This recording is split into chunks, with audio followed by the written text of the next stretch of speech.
வீட்டில் மாவு இல்லையா, கவலையே வேண்டாங்க. 4 தக்காளி பழம் இருந்தால் அதை வச்சு சூப்பரான ஒரு அடை தோசை பண்ணிடலாம். இது நான் ஒரு பெரிய சைஸ் வெங்காயம் எடுத்திருக்கேன். அதை நம்ம கட் பண்ணிக்கணும். நம்ம பொடியாக கட் பண்ணணும் அவசியம் இல்லை. நம்ம அதை வதக்கி அரைக்க போகிறோம். அதனால் மீடியம் சைஸில் கட் பண்ணி எடுத்துகிட்டு அது கூட நான் 3 தக்காளி ஆட் பண்ணுறேன். நான் இன்றைக்கி 3 பேருக்கு பண்ண போகிறேன். 3 தக்காளி. நீங்கள் எத்தனை பேர் செய்கிறீங்களோ அதுக்கு தகுந்த மாதிரி தக்காளி வெங்காயம் எல்லாமே எடுத்துக்கணும். இதெல்லாம் ஒரு கடாயில் கொஞ்சம் எண்ணெய் ஊற்றி இந்த வெங்காயம் தக்காளி எல்லாத்தையும் நல்லா வதக்கணும். கூடவே கொஞ்சம் உப்பும் போட்டுட்டு அப்புறம் காரத்துக்கு 2 நான் வரமிளகாய் போட்டிருக்கேன். உங்களுக்கு எவ்வளவோ அதுக்கு தகுந்த மாதிரி ஆட் பண்ணிக்கலாம். அதுவும் போட்டு அது கூட கொஞ்சம் சீரகமும் ஆட் பண்ணி நல்லா வதக்கி ஒரு ஆற வச்சு ஒரு பேஸ்ட்டாக அரைச்சிக்க எடுத்துக்கணும். அப்போ தான் நமக்கு தோசை கூட ஆட் பண்ணி செய்யும்போது அது ரொம்ப நல்லாயிருக்கும். நம்ம சேனலில் யாரெல்லாம் சப்ஸ்கிரைப் பண்ணலையோ மறக்காமல் சப்ஸ்கிரைப் பண்ணிடுங்க. இப்போ இதை நல்லா ஆறிடுச்சு. இதை ஒரு மிக்ஸி ஜாரில் ஆட் பண்ணி நம்ம இதை நைஸாக ஒரு பேஸ்ட்டாக அரைச்சி எடுத்துக்குவோம்.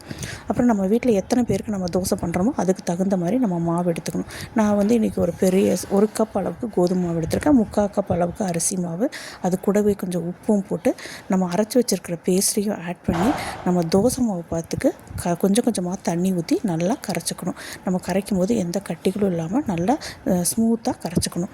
இப்போ ஒரே டைமில் தண்ணி ஊற்றினா கட்டிப்பட்டுரும். அதனால் கொஞ்சம் கொஞ்சமாக தண்ணி ஊற்றி நல்லா கட்டி இல்லாமல் நல்லா கரைச்சி அது கூட நம்ம வெஜிடபிள்ஸ் ஏதாவது ஆட் பண்ணுறதுனாலும் ஆட் பண்ணிக்கலாம். இல்லைன்னா கொத்தமல்லி, கருவேப்பிலை, வெங்காயம், அப்புறம் தேங்காய் அதெல்லாம் கூட துருவி போடுறதுனா போட்டால் நல்லா டேஸ்ட்டாக இருக்கும். நான் இன்றைக்கி அதெல்லாம் ஒன்றும் போடல. கொத்தமல்லியும் கருவேப்பிலையும் மட்டும் போட்டு உப்பு செக் பண்ணிவிட்டு கொஞ்சம் பெருங்காயத்தூள் போட்டிருக்கேன். கொஞ்சம் போட்டு கொஞ்சம் நேரம் ஒரு 1/2 அன் ஹவர் ஊற வச்சு எடுத்துகிட்டு தோசை ஊற்ற போகிறோம். இப்போ தோசைக்கல் நல்லா காஞ்சதுக்கப்புறம் சிம்மில் வச்சுக்கணும். அப்போ தான் தோசை கருகாமல் வரும். இப்போ நல்லா தோசை ஊற்றி சுற்றி எண்ணெய் ஊற்றி இல்லைனா நெய்யும் கூட ஊற்றிக்கலாம். அது நம்மளோட விருப்பம்.